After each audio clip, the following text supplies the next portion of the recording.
Hola a todos y todas, ¿cómo están? Estamos en un nuevo encuentro hoy en nuestras charlas COVID. Tenemos el honor de tener a una de las voces más reconocidas y que más merece la pena escuchar en estos momentos en el contexto educativo, como es Coral Regí, directora de la Escuela Virulai. ¿Qué tal, Coral? ¿Cómo estás? Hola, ¿qué Está en tal? Barcelona ahora, Buenos en días, directo. buenas tardes para los amigos también de Sudamérica que se verán incorporando. Muy contenta de estar con vosotros y espero aportar un poco de luz en algunos de estos temas que estamos hablando en estos días de educación. Lo primero, Coral, preguntarte cómo estás vos, cómo fuiste viviendo estos, ya llevamos creo que 3 meses, unos 90 y pico de Bueno, días. sí, Casi como cuatro. una situación muy extraña porque, por supuesto, no es que fuera una cosa que no podíamos prever, es que era una cosa que no podíamos ni imaginar. Y, por tanto, delante de esta situación cerramos el colegio para 3 semanas y cuando nos dimos cuenta han pasado 3 meses. Yo nunca en la vida había estado tiempo sin estar en el colegio y además teniendo la previsión que, por supuesto, dado el calendario que tenemos nosotros aquí en Cataluña, va a ser un cierre de colegio hasta septiembre, ¿no? Entonces, claro, es un periodo muy largo. Es cierto que esto implica a nivel personal y a nivel profesional muchos cambios. Bueno, yo en eso tengo una visión positiva de lo que nosotros hemos hecho, pero sí es cierto que ha sido yo creo que es un periodo duro. Yo hay un tema en el que no entro, es en los temas en los que lo valoran como una oportunidad positiva. No, por supuesto que hemos de aprender de todas las situaciones, pero lo que ha pasado ha sido muy duro y ha representado mucho dolor y mucha crispación social y va a continuar durante estos meses. En ese Mira, sentido, bueno, dale, perdón, dale. Pablo, pero cuando decís, o sea, cuando reconoces la complejidad de la situación, me imagino muchas familias que forman parte de la comunidad del Virolai con enfermos o enfermas y personas fallecidas. La primera pregunta que se me ocurre, vos que estás a cargo de la gestión de la escuela, es cómo tener la posibilidad de seguir encarando la gestión, pero teniendo en cuenta todas estas cuestiones de tanta Mira, sensibilidad. yo creo que lo primero es cuidarnos como comunidad. Y en ese sentido yo creo que una de las tareas que como equipo directivo es cuidar mucho de entrada a los equipos de profesores, a todo el personal del colegio. Y eso es un tema que hay que tener muy planteado, ¿no? Yo creo que realmente es un elemento que lo hemos de plantear de manera muy clara.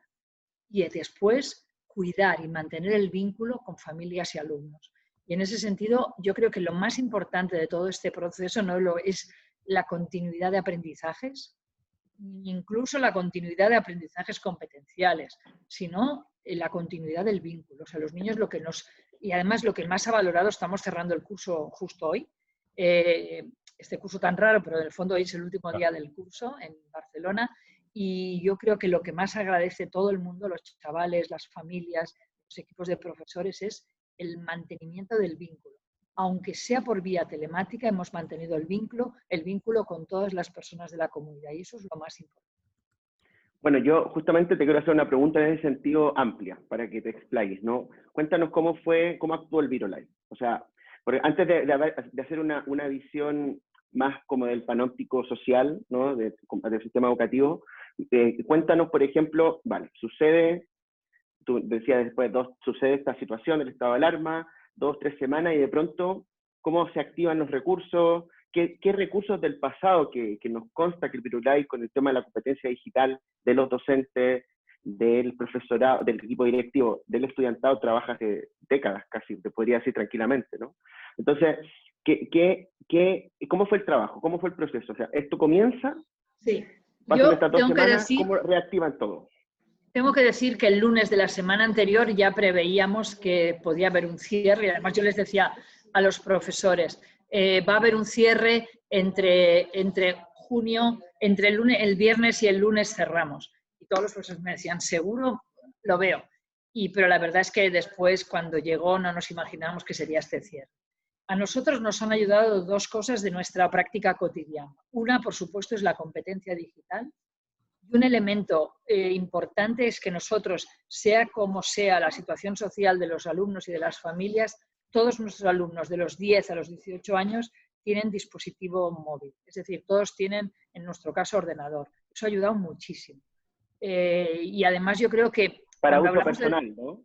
para uso personal. Y además para uso personal que nosotros aseguramos que se podían llevar a casa para poderlo tener durante este periodo. Eso es un primer elemento. A partir de ahí, el otro elemento es el tema del vínculo. Nuestra manera de trabajar con el acompañamiento al alumno a través de la tutoría implica que eso para nosotros es lo más importante, la relación que hemos establecido como profesores con los alumnos y con las familias. Lo más importante era poder hablar con el alumno. Lo más importante era poder conectarnos con las familias. Y eso ha sido la prioridad básica, la más importante. Y a partir de ahí hemos establecido otras estrategias. Vínculo, soporte telemático y una competencia digital que yo hay un tema que ya sé, que tiene unas lecturas, pero en todas las cosas, en la vida normal, hay personas que por no poder hacer todo, no hacen nada. Y es cierto que hay en entornos muy desfavorecidos donde a veces no se puede llegar al 100% de los alumnos, pero si llegamos al 80%, hemos de valorar que llegamos al 80%. Lo que no podemos hacer es que como no se puede llegar al 100%, llegamos al 0%, ¿no? Y eso yo creo que es una opción escapista que de alguna manera como educadores no nos podemos permitir. En nuestro entorno, ayudando, con mucha ayuda de toda la comunidad, hemos llegado al 100% de los alumnos, al 100% de las familias, y la experiencia como la nuestra, como la de Virolai, se ha dado en centros educativos de toda Cataluña, donde los equipos directivos y los profesores han tenido claro cuál es su misión. Y la misión en estos momentos es acompañar a los chavales en una situación que para todos era difícil. Y por supuesto para los niños y las familias también. Entre más dura es la situación social, más importante es este acompañamiento. Por tanto, eso hay que priorizarlo al máximo. A partir de ahí, nosotros nos planteamos que teníamos maneras de trabajar, que lo importante no era tanto lo que los niños aprendían. Ya saben, nosotros llevamos 15, 16 años de modelo de transformación metodológica, con cambios importantes. Y tenemos muy claro que el tema de los contenidos es de poca relevancia, que en todo caso son un medio para trabajar competencias. Entonces aquí nos planteamos, no nos interesa ni trabajar contenidos, lo que nos interesa es asegurar esa continuidad de aprendizajes de una manera absolutamente global. Las apuestas que se les han hecho a los niños, y estoy hablando ahora primero de esta franja de 10 a 18 alumnos con esto, son apuestas de proyectos, de trabajos globales, con una visión absolutamente amplia, aplicada, si puede ser vinculada a la realidad. Los chavales han trabajado a través, por ejemplo, de los proyectos vinculados a los objetivos de desarrollo sostenible. Los chavales de tercero de eso, la semana pasada a esta hora, nos planteaban un modelo, un ejemplo de explicarnos cómo se podía, nos hicieron su propuesta alternativa, que igual podrían presentar al Departamento de Educación, de cómo abrir, cómo tendríamos que abrir y qué condiciones teníamos que prever para abrir el colegio en septiembre. Alumnos de tercero de eso, 14, 15 años. Y de verdad os tengo que decir que, aunque nosotros habíamos planeado muchas cosas, los chavales nos dieron informaciones muy interesantes y muy bien trabajadas y muy relevantes. A partir de ahí, ¿qué hemos hecho en la franja de 0, de 1 año a 10? A ver, es la franja en algunos aspectos más complicada. Son chavales sin soporte telemático y además con un nivel de autonomía bajo. Ahí es importante, de los 0 a los 6 años, mantener mucho el vínculo. Eso por encima de todo, o sea, llamadas de las profesoras a los niños, explicar cuentos, establecer mucho vínculo cotidiano, siempre desde la voluntariedad. Porque yo creo que ahí hay niños y familias en situaciones en las que el aporte externo les es bueno y en otros que a lo mejor no necesitan aporte externo cada día y prefieren ellos dosificarlo, también por un tema, por supuesto, de uso de pantallas en niños pequeños, donde hay familias con opciones claras que de 0 a 3 o de 0 a 6 no quieren contacto con pantallas. De 6 a 10, o sea, los niños que serían de primero de primaria a cuarto de primaria, hemos establecido vínculo diario, o sea, cada día los profesores se conectaban con ellos por la mañana a primera hora. ¿Cómo estáis? Les planteaban propuestas de trabajos y al final del día se volvían a conectar para ver si habían trabajado, qué habían hecho. Atención, todas estas conexiones son voluntarias, porque tienen que ser cosas que faciliten a las familias y le den soporte a los alumnos. No tiene que ser una cosa que obligue a una responsabilidad que a lo mejor en una familia que en ese momento no está bien a nivel anímico, porque tiene una persona enferma. A lo mejor en ese momento eso no es lo más prioritario y lo mejor es decir, mira, no me voy a conectar a las conexiones colectivas, por favor avísame, estamos pasando un momento mal por una enfermedad, por un momento muchas personas están inertes y han perdido trabajo. Por tanto, ahí lo que necesitas a veces es llamada particular, hablar con el niño a nivel particular.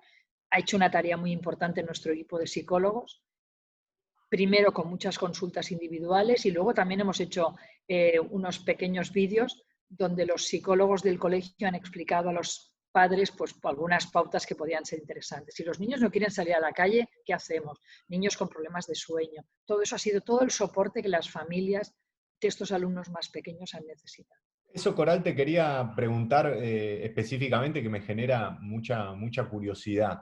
A mí igual, dale, dale. A ver, Creo que es la estamos misma. hablando de una escuela que hace tiempo que pone en práctica de manera concreta lo que queda muy lindo decir con las palabras, ¿no? El aprendizaje basado en proyectos, centrado en el alumno. Bueno, acá lo tenemos en una escuela muy concreto. Ahora, específicamente, ¿esta situación le permitió a Virolai conectar de manera más cercana con las familias, quizás? Sí. ¿Cómo fue ese vínculo?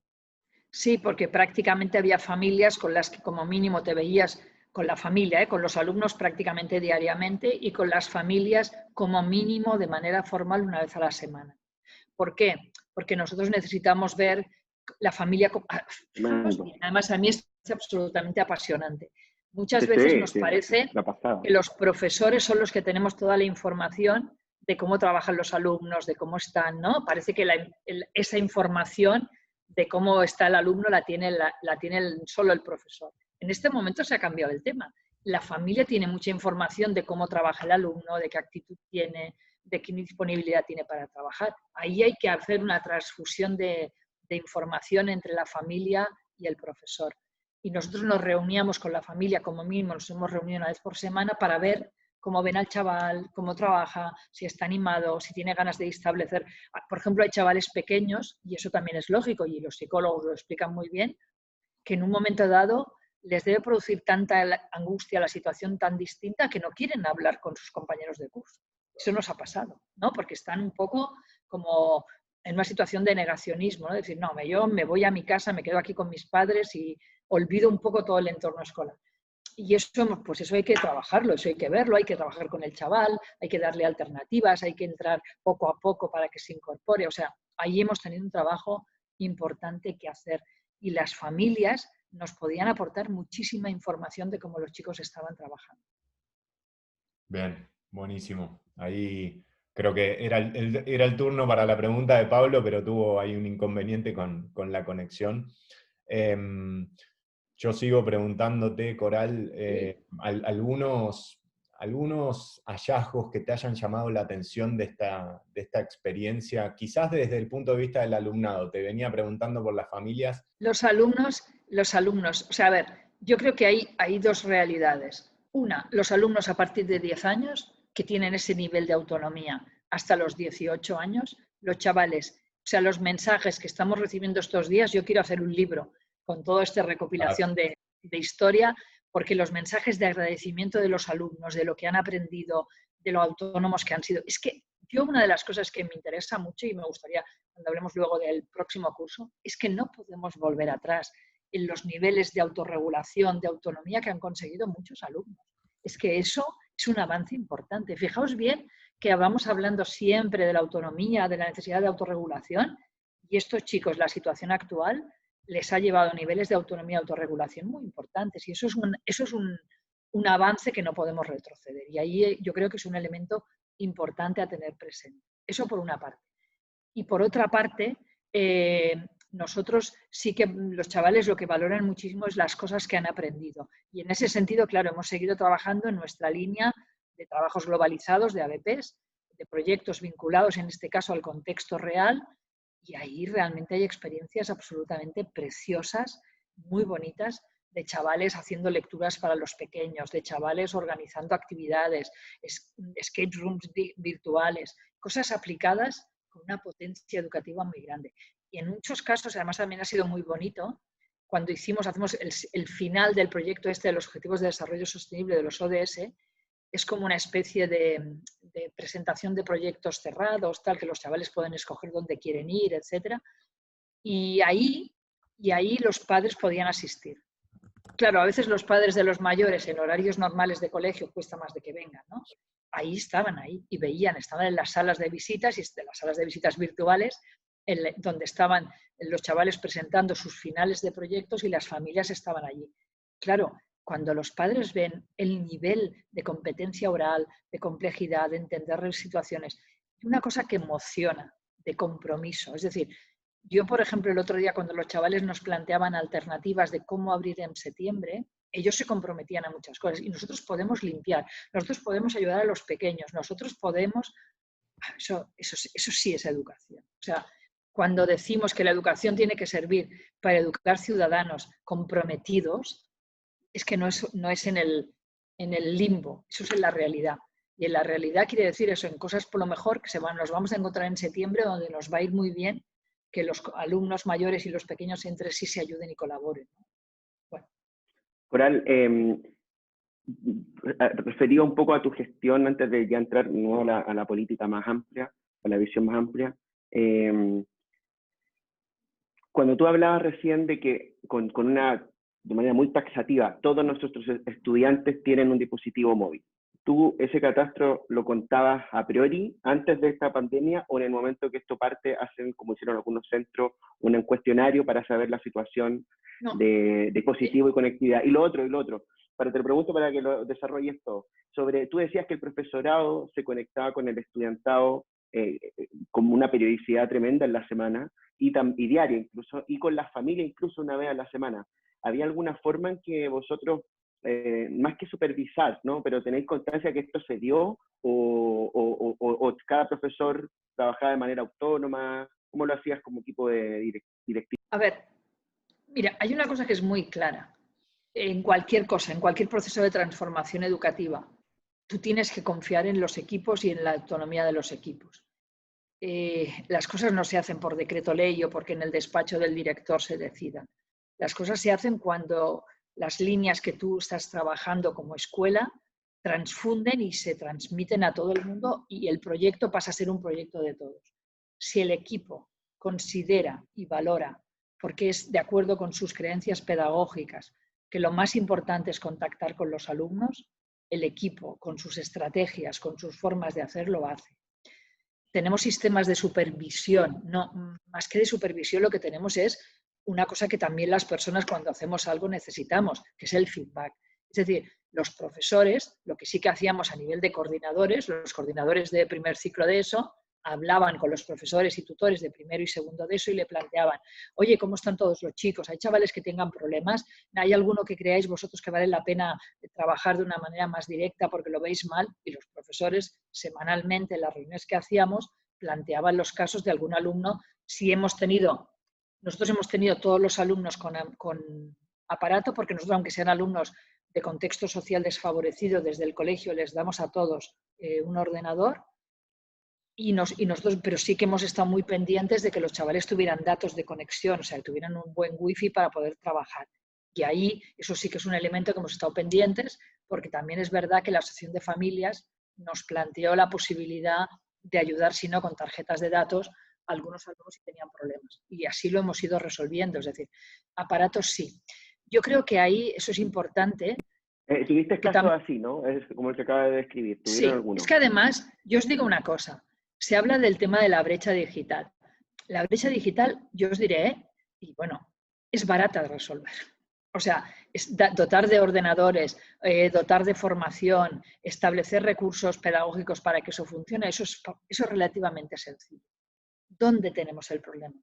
El problema lo tenemos en la brecha social y económica, que eso sí que es verdad que nos supera como escuela, que nosotros como escuela lo que sí podemos hacer es realmente un proceso fuerte, importante, de intentar compensar, que eso es lo que ha hecho la escuela. Por ejemplo, yo creo que de manera excepcional han hecho los profesores y maestros de toda Cataluña, por ejemplo, en el tema de la integración de la inmigración, es ejemplar.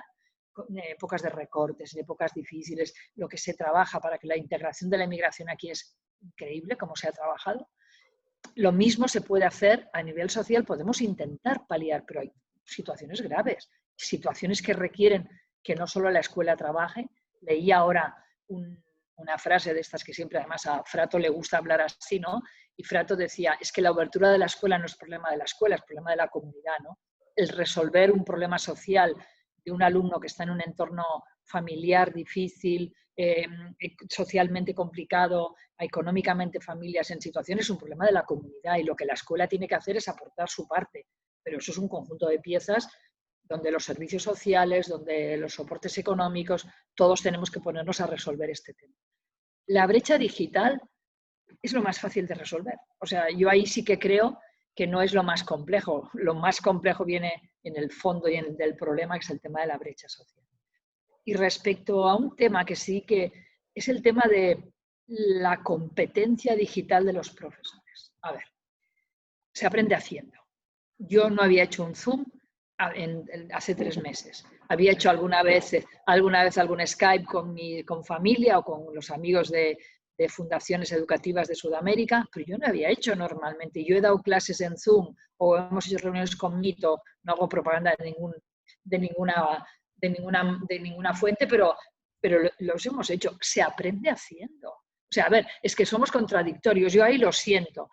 Algunos cursos con pautas, sobre todo metodológicas. Si algo nos falla, no es la competencia digital, sino es el uso de la competencia digital técnicamente. Eso es facilísimo, eso no tiene ninguna importancia. Cualquier persona normal y con interés, y sobre todo con necesidad, lo aprende. ¿Vale? O sea, las personas mayores han aprendido a utilizar WhatsApp o a hacer conferencias digitales. ¿Por qué? Porque no podían ver a sus hijos de otra manera. Por tanto, eso se aprende. Ahí el fondo sí es importante, es cómo con ese uso digital hacemos realmente formas distintas de trabajar, es decir, cómo el cambio metodológico se puede fundamentar, se puede basar en una serie de tecnologías digitales que, según cómo se utilicen, pueden llevar a la clase magistral, y eso no es, por supuesto, lo que nos interesa. Clarísimo. Coral, yo te quería hacer una pregunta, me parece que queda súper explicado en detalle la imagen integral que nos brindás del ecosistema que tenés en la escuela, en Virolai. Me gustaría si nos contás algunos de los proyectos que tiene chicos y chicas y jóvenes con la comunidad por fuera de Virolai, ¿no? Y te hago una segunda pregunta que integral a vos, si lo crees conveniente, es ¿qué pensás que siente el alumnado cuando sale por fuera de la escuela, que hay un contexto que vos lo estás describiendo perfecto? Ahora, que a mí me consta que suelen hacer proyectos en donde, bueno, quizás ahí se puede ver las grandes brechas sociales que vos mencionás, la extrema desigualdad con la que solemos vivir. Bueno, contar un poquito esos proyectos y cómo lo trabajan tus estudiantes. Nosotros tenemos 2 proyectos potentísimos de aprendizaje-servicio, que uno se ha podido continuar, en situación difícil, pero se ha podido continuar, que es con la residencia que tenemos justo al lado del colegio. Tenemos una residencia de abuelos, de personas mayores, con las que tenemos una relación semanal con muchas actividades compartidas entre las personas de la residencia, las personas mayores y alumnos de 14, 15 años, tercero y cuarto de eso. Eso es increíble. Los chavales comparten recuerdos, les enseñan a utilizar aparatos tecnológicos, compartimos experiencias de los abuelos. Y esa continuidad, esto se ha continuado evidentemente de manera telemática, porque enseguida nos cerraron el acceso a la residencia durante todo este periodo. Los abuelos se han sentido acompañados porque nuestros chavales les han enviado mensajes, les han hecho videoconferencias, y ha sido realmente una experiencia muy buena. Otro proyecto donde es aprendizaje-servicio. Con otras residencias de abuelos más lejanas, pero lo que os quería explicar es con la escuela que tenemos justo al lado. Es una escuela pública que nosotros formamos parte de su comunidad de aprendizaje. Nuestros alumnos de secundaria van a hacer de mentorships, de monitores de inglés de compañeros más pequeños, de segundo de primaria. Igual que hacen con compañeros del colegio de Virolai, van a hacer con el colegio Covas d'Enzimain, que está justo al lado. Ese proyecto durante el periodo de confinamiento no se ha podido hacer, pero sí lo hemos hecho durante el resto del curso. Y hay otra parte que es muy importante, que es el participar en actividades de la comunidad. Y ahí yo creo que, por ejemplo, una experiencia preciosa es una experiencia que hacemos con un grupo sobre todo mujeres, de mujeres del Carmel, que ellas tienen un grupo que se llama Las 15 o algo así, que tienen un grupo donde hacen caminatas y temas de educación, de deporte, ¿no? Las personas mayores. Se hace una caminata intergeneracional entre estas personas mayores y alumnos de colegios, no solo nosotros, de otros colegios de aquí del Carmel, y los alumnos nuestros, que es una actividad preciosa cuando se hace, este año no se ha hecho, pero la recuperaremos en otoño seguro, los alumnos preparan tablas de educación física de ejercicio para las personas mayores. Fijaos bien que eso es un aprendizaje aplicado brutal, porque los chavales aprenden cómo mover determinados músculos, cómo hacer ejercicios, el metabolismo y las capacidades de resistencia de las personas mayores, y aplican estas tablas explicándoselos a las personas mayores cómo hacerlo. Es una experiencia preciosa. Las personas mayores tienen una paciencia de santo también para escuchar. O sea, aquí es un win-win de unos y otros. O, por ejemplo, nosotros con los temas con el Centro Cívico del Carmel, que tenemos una relación muy buena, colaboramos en la semana del LGTBI, compartiendo experiencias de alumnos nuestros que están con situaciones de sexualidad distinta, de distintas formas de sexualidad, y se comparten estas experiencias dentro de esta semana. O, por ejemplo, hacemos actividades culturales vinculadas a la Semana del Cine del Centro Cívico o de la Semana de la Música. Ya hemos quedado. Tenemos pocas actividades para el próximo otoño, porque estamos ahí todos ahí muy prudentes, pero una que hemos dicho que sí la vamos a hacer, porque además se va a hacer al aire libre, es justamente un concierto con los compañeros del Centro Cívico del Carmen. Ahí es situarnos todos en un contexto, aprender todos juntos, aportar y aprender, porque se aprende compartiendo, nos conocemos cuando compartimos cosas. Esta iniciativa, sobre todo bueno, sobre todo todas en general, ¿no? Pero sobre todo esta del estudiantado como colaborando o trabajando con el centro, la escuela pública que tiene cerca, está muy en la línea, por ejemplo, del espíritu de iniciativas como Escuela Nueva 21, ¿no? Un poco en esa órbita. Sí. Es que a ver, hay un tema que le da muchas vueltas estos días, ¿no? A ver, porque hay un tema gravísimo. Cuando yo he estado en algunas tertulias donde han venido estudiantes, y además, bueno, son, por ejemplo, muchos estudiantes de la zona de Gerona, de institutos públicos de Gerona, donde ha habido alumnos que han explicado que ha habido algunos profesores de su centro que han tenido muy buena actitud y les han estado motivando y colaborando, y profesores que durante todo el proceso no han aparecido aportándoles ningún feedback, ninguna explicación sobre, o sea, no han estado presentes para los alumnos, no han actuado de profesores.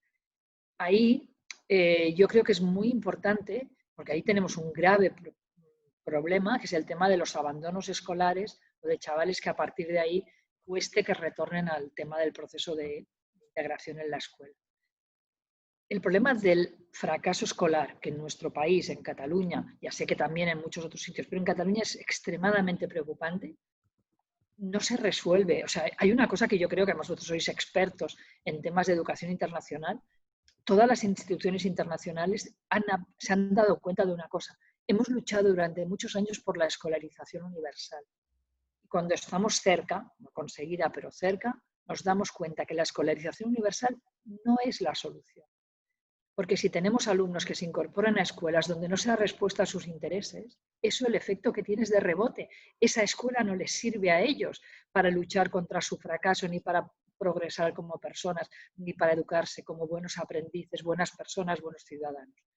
Lo que necesitamos es, y así lo dice la declaración de Corea, que se hizo hace unos años, ¿no? De la declaración de 2030, o lo dice la ONU, lo dice la UNESCO, lo dicen todas las instituciones. Lo que necesitamos es un aprendizaje relevante. La crisis no es de escolarización, es de aprendizaje relevante y significativo. Lo que los chavales necesitan en este momento de la pandemia o post-pandemia es que les acompañemos, que les ayudemos a crecer, que les demos herramientas que realmente hagan que la continuidad de aprendizaje se dé, que no tengamos herramientas de evaluación donde consideremos que lo justo es evaluar a todos los alumnos igual. No, lo que tenemos que conseguir es que los alumnos progresen, aprendan, cada uno a su ritmo.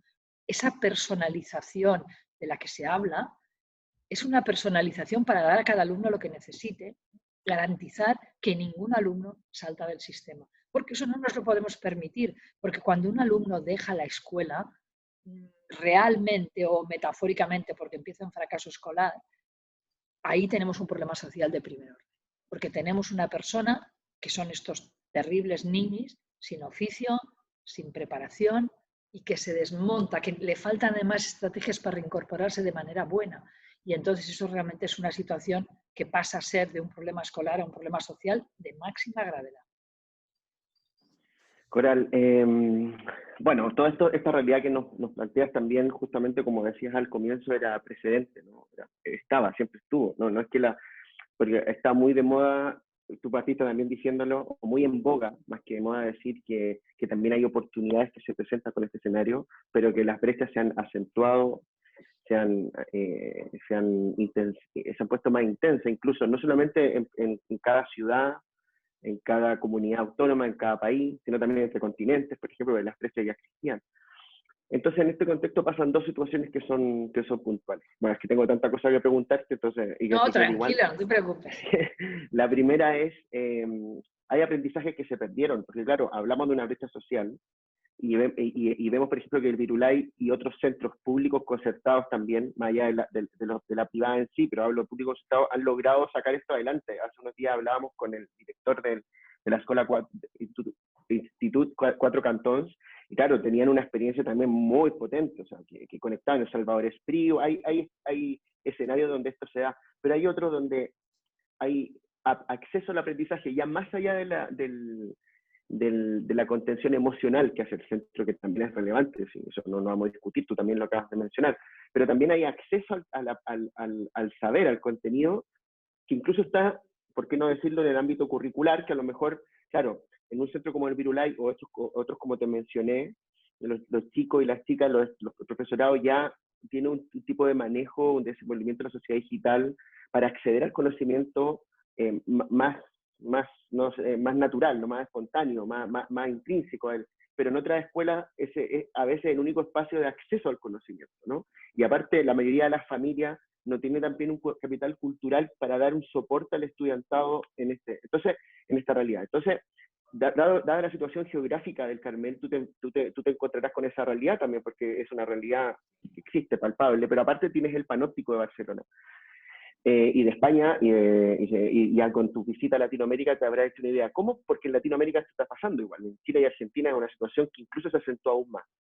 Entonces yo te pregunto, ¿qué hacemos con estos saberes, este acceso al conocimiento, esta falta de trabajo del currículum anual? Por ejemplo, que algunos centros han perdido, públicos y privados y concertados en todas partes. Ya lo sabes, por ejemplo, en Chile la concertada es el 60% de los centros, o sea que la mayoría de la población van a concertar. Yo te lo pregunto en general, ¿no? ¿Qué hacemos con estos saberes perdidos, con este trabajo curricular que no se trabajó? Algunos, como por ejemplo la misma Domi Viña o Xavier Bonal, planteaban hacer como procesos de aceleración del conocimiento en septiembre para que el currículum perdido se recupere. Otros plantean decir, no, esto ya está, o sea, ahora partimos de cero, hay que crear nuevos contenidos porque lo que pasó ahora con la tragedia, o sea, con el coronavirus, y hay un nuevo saber al que hay que acceder para entender qué pasó a los estudiantes. No sé, te lo planteo así. Yo lo tengo clarísimo. No hemos perdido nada. O sea, lo que el alumno, y ahí me voy a David Bueno, lo que el alumno aprende en tercero lo aprenderá en cuarto o lo aprenderá a lo largo de la vida. Por tanto, no hemos perdido nada. O sea, hemos pasado una experiencia dura de la que hemos salido. Yo creo que en general los chicos han salido más autónomos, más resilientes y realmente con unos aprendizajes, algunos muy duros, pero que seguro que les ayudarán a lo largo de su vida. Eso es lo que hemos de partir. O sea, yo creo que lo peor, o sea, para mí es el principio número 1 de lo que hay que hacer en septiembre. No venimos a recuperar nada. No hay que correr para acelerar lo que no hemos hecho en este trimestre, en estos 3 meses de pandemia. Empezamos el curso escuchando, quiero decir, de manera empática, de manera activa, las vivencias de los alumnos, lo que los alumnos han aprendido solos, y a partir de ese escuchar, de crear comunidad, empezamos a trabajar. Y empezamos a trabajar sobre todo manteniendo y garantizando que los alumnos continúan aprendiendo, mantienen las ganas de aprender y empiezan a aprender contenidos para asegurar una serie de competencias que les hagan avanzar en la competencia de aprender a aprender y de autonomía, sin perder nada. Hay una cosa muy importante que no la podemos perder. Yo creo que nos hemos dado cuenta y nos daremos más cuenta en septiembre que los currículums son absolutamente relativos y que hay aspectos esenciales. Y yo, si me dices, ¿qué son aspectos esenciales? Por supuesto, la competencia comunicativa, aprender a leer y a escribir. Y ahí vamos a dedicar tiempo a que los alumnos, no una lectura mecánica, que también, pero es aprender a leer, a entender un texto, la competencia de comprensión lectora, todo el tema de competencia comunicativa para que el chaval sepa escribir bien, sepa hablar bien, sepa establecer herramientas de comunicación que, por ejemplo, han aprendido. Mis alumnos de infantil saben utilizar el Canvas y suben imágenes y los ponen en no sé dónde. Eso es genial, eso es un aprendizaje de vida, porque ese chaval ha sabido saber hacer una fotografía de lo que él ha hecho y a partir de ahí la sube al Canvas de la clase. Y bueno, yo creo que son experiencias en ese sentido muy interesantes. Y lo más importante es que se den cuenta. Por ejemplo, han aprendido una cosa que a veces nos cuesta trabajar en los colegios. Y a veces en los colegios con modelos de transformación pedagógica como el nuestro, que trabajan mucho en equipo, incluso físicamente en equipo, los chavales han aprendido a lo mejor muchas veces a trabajar en un relativo silencio o trabajando con personas, sus hermanos de distintas edades. Eso es un aprendizaje de vida. O sea, eso es realmente increíble, ¿no? Y eso es lo que, o sea, vamos a ver todo lo que hemos ganado, porque perder no hemos perdido nada y no tenemos nada que recuperar. O sea, eso lo veo, pero clarísimo. O sea, no pasa nada. Si un chaval a lo mejor en el tercer trimestre iba a empezar a aprender a multiplicar de no sé qué, o iba a aprender la voz pasiva del inglés, es igual, ya la aprenderá en otro mes, no pasa nada. O sea, es absolutamente relativo. Yo lo siento, pero sí tengo una idea muy clara, yo en eso soy muy taxativa. Yo siempre digo, y no me lo voy a continuar sin leer, yo no me leo nunca los docs, los BOEs, explican cosas de currículum, nunca, porque no tiene ninguna importancia, porque además los cambian antes de que se implanten. Yo no sé, Ezequiel, si tú sabes, pero aquí continuamente estamos cambiando de leyes educativas, lo mejor es no leérsela porque vendrá otra, y bueno, cuando esa se implemente al cabo de un tiempo y se mantenga, ya veremos si la leo. Pero no vale la pena. La escuela es otra cosa. Aprender es otra cosa. Ayudar a formar personas es otra cosa, mucho más trascendente, mucho más fundamental, mucho más importante y que requiere unos perfiles profesionales distintos. A mí, de cara al próximo curso, y me adelanto ahí en esto, me preocupan tres cosas. Una, evidentemente asegurar que los niños, que el colegio no es un foco de infección, por supuesto, que tenemos todos los alumnos en el colegio porque necesitamos reencontrarnos. Y tercero, que mantenemos nuestra apuesta metodológica por un aprendizaje realmente transformador. Porque si no, yo no puedo, se ven algunas imágenes, veía un día, ¿no? Como muy moderno, ¿no? En Dinamarca, que utilizaban un campo de fútbol para dar clase. A mí eso no me sirve, porque yo no tengo ningún interés a dar clase de manera absolutamente magistral a 200 alumnos. ¿Qué sentido tiene? Yo tengo que tener estrategias para trabajar. Los alumnos, ya diré una cosa un poco fuerte, para trabajar con 200 alumnos nos quedamos en casa y trabajamos telemáticamente, que igual consigo más vínculos. Eso no es, yo necesito establecer estrategias de trabajo en el aula con los grupos, aunque sean separados un poquito, pero que podamos, que los chavales continúen trabajando de manera absolutamente autónoma y trabajando ellos, no escuchando al profesor, ¿no? Una cosa que quería aclarar es que hace un rato, como nuestra amiga Domi Viñas va a ver esta entrevista seguro, justamente en esa conversación que tuvimos con ella se dijo que la sugerencia de que los conocimientos que se han perdido a nivel curricular, el acceso, ¿no? Más que nada a los contenidos curriculares, se podrían acelerar a la vuelta a clases, pero no fue ella.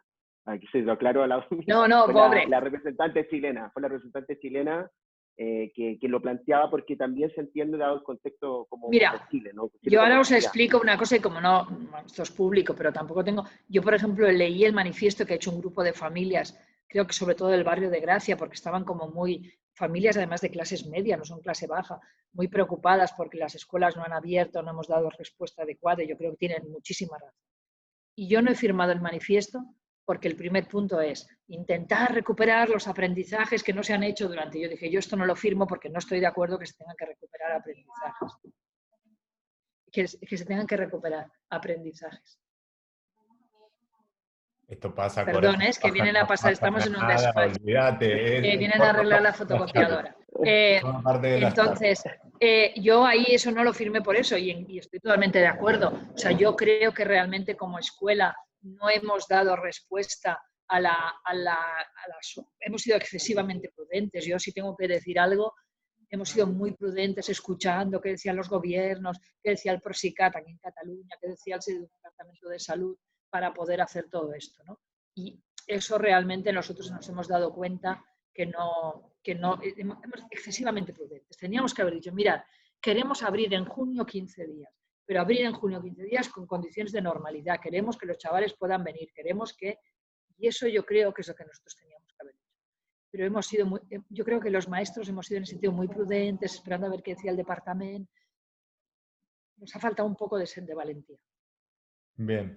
Coral, si supongamos que las personas, supongamos no, las personas que toman decisiones a nivel político y que tienen implicancias en lo educativo, ¿no? Te hablo de gobiernos, de estados, de ministerios de educación. ¿Cuáles te pensás 3, 4, 5 indicadores o conceptos que deberían identificar y ver de la experiencia que tú has vivido en A ver, yo creo que lo primero, gestionar la incertidumbre, lo inesperado no es fácil. Cuando además muchas veces esta gestión implica además un trabajo brutal, o sea, que implica además muchísimo coste económico. Y entonces tomar decisiones que tienen unos costes económicos muy grandes, hay que tomarlas con mucha prudencia porque evidentemente tampoco estamos en un momento económico que nos podamos permitir esas cosas. A partir de ahí, ¿se podrían hacer las cosas de otra manera? Yo creo que sí. Primero, planteando cómo tiene que ser la educación y a partir de ahí vamos a adaptarnos a nivel de salud. O sea, es la salud, los departamentos de salud, los departamentos, la situación, los organismos que controlan, los que nos tienen que ayudar a buscar soluciones para poder asegurar nuestro modelo de escuela, no al revés, ¿vale? Porque la escuela tiene unas formas de hacer, por ejemplo, y se han dado cuenta en Francia, os habéis visto las imágenes esas de Francia, de los niños separados en el patio con unos cuadrados, o una escuela que hacía que los niños tenían que hacer... Eso no es escuela, eso es imposible. O sea, así no se puede hacer, es una escuela. Una escuela de infantil, los niños tienen que abrazar a la maestra, porque si no, es imposible. O sea, un niño cuando... Fijaos niños que han estado 3 meses en casa con el papá y la mamá, o con la abuela o con quien sea, que se encuentren ahora, que se desenganchan de la familia y tienen que entrar en la escuela. Tienen que entrar en la escuela y a la persona no la pueden tocar. Eso es imposible, eso no, ahí no va. Vamos a ver, se va a tocar a la maestra, ¿vale? Los niños van a tener que relacionarse entre ellos y jugar compartiendo cosas, ¿vale? A partir de ahí, ¿qué hemos de hacer para asegurar que eso no genere un problema de salud? Pero no vayamos al revés. Porque si vamos al revés, lo que se nos planteaba desde salud no es escuela. ¿Vale? Los niños separados, sobre todo habéis visto la imagen esa de Francia, ¿no? Los niños separados en unos cuadraditos, eso no es escuela, eso no puede ser. Entonces, a partir de... Pero adelante contigo. No. Y yo creo que, y de todas maneras, vuelvo a decir, ¿se podía haber gestionado mejor? En este caso puedo decir yo de aquí de Cataluña, probablemente, pero no es fácil. ¿Por qué no es fácil? Porque justo te iba a preguntar eso, ¿por qué no es fácil? ¿Qué complicaciones hay? Porque, mira, porque la opinión pública en general estamos muy acostumbrados a... A ver, aquí el problema era de tomar una decisión que asegurara la salud o que asegurara la educación. Si el departamento toma una decisión para abrir las escuelas y asegurar una buena abertura de escuelas con normalidad, y hay un problema de salud, ¿qué hubiera pasado? ¿Vale? Claro, ¿ahora qué ha pasado? Se ha priorizado la salud. La abertura de las escuelas ha sido irreal. Además, con una forma de trabajar, de hacer que después es muy rara, ¿no? Porque se han abierto las escuelas, no, porque lo que se ha abierto ha sido chapucillas de que vengan los niños pequeñitos de infantil, que los padres trabajan, que eso más, yo creo que así es bueno. Yo soy absolutamente partidaria de que sea así, pero los niños de primaria no podían venir, de grupos de 2, de grupos de 3. ¿Qué sentido tiene que vengan 3 niños al colegio? Eso no tiene ningún sentido, hay que buscar estrategias distintas. Yo creo que tal vez nosotros teníamos que haber dicho, queremos estrategias distintas, los niños tienen que volver en grupos de 20 y vamos a ver cómo lo organizamos. Pero no es fácil, porque si hubiera pasado algo, si llegamos a abrir en condiciones normales y hay un rebrote, ahí nos hubiéramos alertado todos muchos y también nos hubiera parecido imprudente. Una pregunta antes de la final de Ezequiel, porque ya estamos cerca de terminar. Dos cosas súper simples. La primera, cuéntanos un poco cómo cerrasteis el año. ¿Hicieron alguna actividad? Hoy día, por ejemplo, ¿cómo lo cerraron? Muchas, todas actividades telemáticas. Esa es la primera. Y la segunda es, en términos de política, por ejemplo, acaba de pasar un hecho duro, grave, que ha sido el coronavirus, y aparte está la incertidumbre que esto pueda suceder una segunda ola y tal. ¿Cómo pensáis que podría esto abordarse en clases a la vuelta? Porque hay algunos docentes que han dicho, no, mira, la Segunda Guerra, la Guerra Fría, y ya está. Y otros han dicho, no, es que acá va a pasar un hecho histórico que pasa cada 100 años, y hay que cambiar el contenido y meterlo. Entonces, ¿cómo lo ves tú? Sí, bueno, respecto a lo primero, nosotros hemos cerrado el curso telemáticamente. Hoy todos los alumnos están haciendo actividades con sus grupos, despedidas, actividades. Los profesores han presentado muchas sorpresas para poder acabar el curso haciendo, nosotros llamamos ruyanas, ¿no? Círculos de trabajo, de discusión con los grupos clase, y están todos ahí telemáticamente, pero muy presentes. La tecnología acerca. Yo creo que eso es un elemento que también a veces lo hemos de tener presente. No es tan fría como a veces. Por supuesto que no sustituye un abrazo, pero nos puede ayudar a acercarnos y yo creo que ahí lo estamos trabajando bien. Y respecto al tema, la segunda pregunta que me has hecho, si se tiene que incorporar todo lo que hemos vivido, por supuesto. Es que, a ver... ¿Cómo se te ocurre trabajarlo? Por ejemplo, primero analizando los sentimientos que hemos tenido. Segundo, por ejemplo, poniendo a los alumnos. Yo creo que hay una cosa que ayuda mucho. Mira, hay un tema, además, bueno, no sé si sabéis que yo estoy en un grupo que se ha creado en Cataluña, que se llama Cataluña 2022, donde hay 30 expertos, 29 expertos y yo, donde yo soy la experta de educación, pero las personas que hay expertas son de gran potencia. Y el tema es qué plantear propuestas, ideas para partir del 2022, es decir, no para resolver el tema concreto de la post-pandemia, sino más de futuro. Yo tengo una idea, dos ideas, pero una muy importante. De la historia se aprende, por eso es importante que los alumnos conozcan la historia. Y después de cada momento de crisis social y económica fuerte, desgraciadamente han surgido los populismos y las alternativas demagógicas. Ahí hemos de actuar en prevención. Nosotros hemos de trabajar con los alumnos el tema del espíritu crítico. Y en ese sentido, por ejemplo, trabajar con dilemas morales es muy importante. Un ejemplo. Los alumnos cierran Nissan, ¿vale? Primero, hoy los coches son malos, no funcionan los coches, al día siguiente cierran Nissan, hemos de potenciar los coches. No, vamos a ver, como alumnos, los chicos tienen que aprender.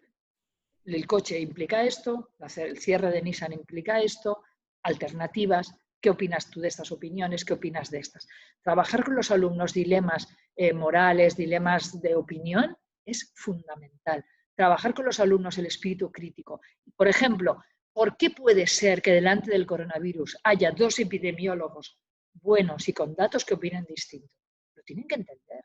Porque si no, estos chavales son pasto de gurús, de redes sociales alarmistas, de populismos y de situaciones políticas que pueden ser gravísimas, como lo fue la crisis después de la crisis del 29, el nazismo, o otras crisis que hemos vivido que realmente son durísimas para toda la sociedad.